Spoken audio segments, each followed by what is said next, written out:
Welcome back to Jesus Calling for May 7th. If you learn to trust me, let's look at Genesis 15:20 and Psalm 23:4. Genesis 50:20 says, "But Joseph said to them, 'Don't be afraid. Am I in the place of God? You intended to harm me, but God intended it for good, to accomplish what is now being done, the saving of many lives. So then, don't be afraid. I will provide for you and your children.' And he reassured them and spoke kindly to them." Psalm 23:4 says, "Even though I walk through the valley of the shadow of death, I will fear no evil, for you are with me. Your rod and your staff,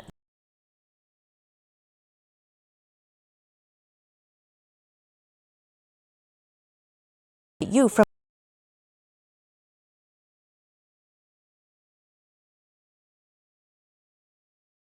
this is how you foil the works of evil, growing in grace through the very adversity that was meant to harm you."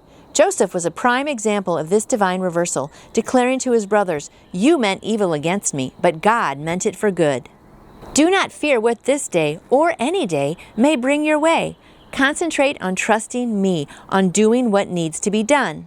Concentrate on trusting me and on doing what needs to be done.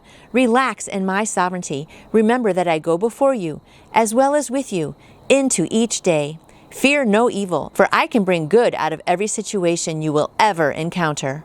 And Joseph is a great example of that. I mean, he was so faithful. I mean, he was thrown to a pit, then he was sold, then he was put in prison, then he was falsely accused, and then he was left in prison. I mean, just on and on. But he realized all that happened because God wanted to save his people, his family, the chosen ones of Israel, right?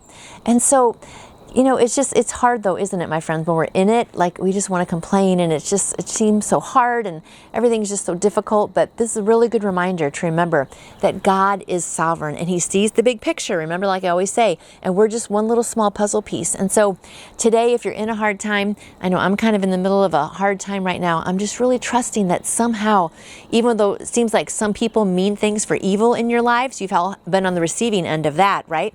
In different situations, whether work or family or whatever, that somehow God meant that for good and he's going to turn that situation around, and we can all just really wait and be excited when we see, wow, look what God was doing. It's really awesome. So I hope we can all remember that today, and I hope you have a great day trusting him that he has a plan for your life. And remember, my friends, you matter to him, you matter to me, and he has a plan. So let's all rest in that plan, and I will see you back here tomorrow.